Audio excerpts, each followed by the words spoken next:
En tant que fan de Didi B, quand la vérité faut dire, l'album de Imra est né. C'est trop né comparé à Didi B. Tous ceux qui ont écouté l'album ne vont pas dire le contraire. Tous les sons de Didi B, c'est du déjà vu. Ce qui Imra a produit là, c'est trop. C'est trop même. C'est trop puissant, sérieusement. Vous savez, en tant que bon fan de Didi B, souvent il faut être objectif, hein. Quand la vérité faut dire. De la manière, on était en train de dire que non, Didi B a gagné Clash là. Nous tous on a vu, on était d'accord. Mais quand Didi B fait pas bien aussi, il faut se l'avouer. Imra l'a descendu, hein. En tout cas, si on veut comparer les deux albums là, l'album de Imra est trop au-dessus par rapport à Didi B, clairement. Et vous dis en même temps, seuls les conspirateurs de mauvaise foi vont me contester. C'est-à-dire que hier, j'ai écouté les deux albums, l'album de Imra et puis l'album de Didi B. J'ai dormi et me suis réveillé ce matin, j'ai réécouté les deux albums encore, puis ça ne fait que confirmer mes doutes. L'album de Imra surpasse l'album de Didi B, clairement. L'album de Imra est plus net que l'album de Didi B. Il a dit ça ici hier. Les gens sont en train de dire que non, tu n'es pas un vrai fan de la conspiration. Donc pour être un vrai fan de la conspiration, il faut se mentir à soi-même.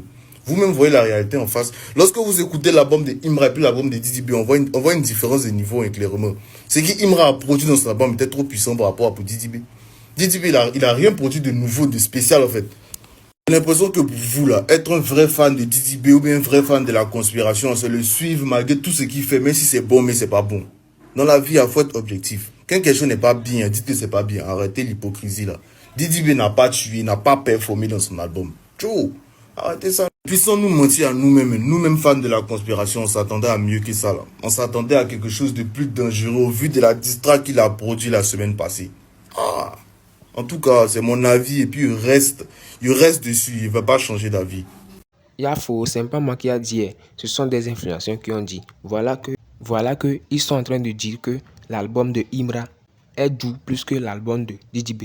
Bon, je voulais regarder une autre vidéo. On se capte après pour la récapitulation. Imra vient de sortir pour moi l'album de l'année. À minuit, nous avons eu son nouvel album qui s'appelle Dashiba Kumba Shaiba Dalshim. Et le Dalshim est un personnage du jeu Street Fighter qui est un combattant spirituel. Il est calme, il fait du yoga, il est maîtrisé, mais c'est un combattant féroce. Et c'est exactement ce que Imra incarne sur cet album. Imra nous a sorti un album très complet, très long. Il y a 27 morceaux avec de nombreux features comme la reine de France Aya Nakamura. On retrouve des artistes aussi africains, d'autres francophones et anglophones. Franchement, sur cet album, c'était intéressant de voir Imra avec toutes ses combinaisons. Il a très bien réussi sur cet album l'exercice de poser en solo et en feature. L'album a de nombreux styles. On retrouve l'ADN très hip-hop, trap, drill d'Imra. Et il y a aussi des sons beaucoup plus canalisés, beaucoup plus chill, beaucoup plus dansants parfois. Imra va jusqu'à faire du R&B. Il va aussi poser sur un son très dancehall. Il y a aussi des influences de zouk. On entend même aussi du piano et de la guitare en acoustique. Donc vraiment l'album il a 27 sons et Imra a exploité vraiment le maximum de styles possible. Sa voix est toujours aussi puissante, les prods sont toujours aussi fortes, il a toujours cette aura qu'il a. Imra sur cet album il est vraiment un combattant qui maîtrise tous les styles mais qui reste quand même sérieux et posé à sa manière. C'est pour ça qu'il y a certains textes que vous allez entendre qui sont vraiment plus travaillés où il va vraiment raconter une histoire et parfois même se confier totalement à nous, mais il sait aussi s'amuser. Personnellement je découvre vraiment Imra là sur cet album. J'avais jamais écouté ses projets avant. Et franchement, quelle belle surprise. Il y a zéro skip sur l'album. Imra nous tient debout vraiment tout l'album et il nous porte. Il faut le suivre en fait. Parce que clairement, il est comme un sportif. Il arrive à te faire 27 sons tous tout aussi bien. Et il faut les tenir les 27 sons. Il faut tous les écouter. Moi, j'ai écouté sans faire de pause. Je découvre sur cet album, en tout cas pour moi, un Imra très doux, notamment sur le son Sécurité avec Aya Nakamura. Là, sur ce son, on dirait Aya Nakamura en featuring avec Imra. Imra est totalement rentré dans l'univers d'Aya Nakamura, sans que c'est elle qui le guide sur ce son et que lui, il arrive à suivre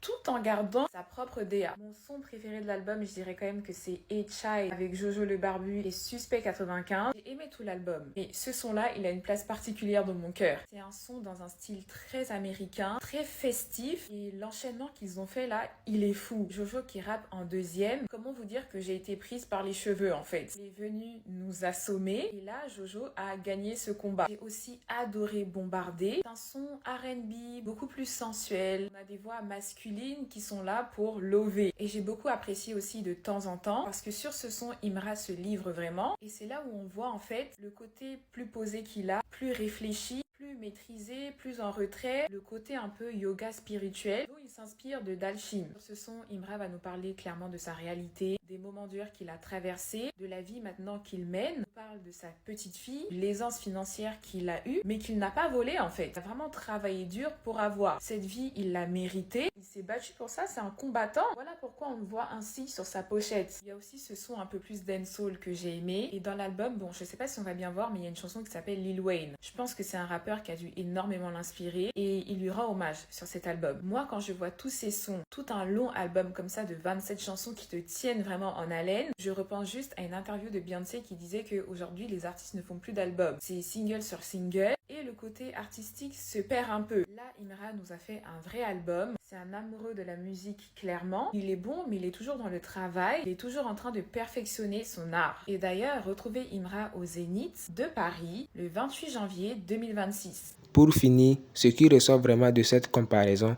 c'est la richesse de la scène rap ivoire. Actuelle, d'un côté, on a l'énergie brutale et l'expérience de Didi B. Et de l'autre côté, on a l'approche plus douce et réfléchie de Imra. Ces deux univers, bien que différents, montrent qu'il y a une seule façon de faire du bon rap.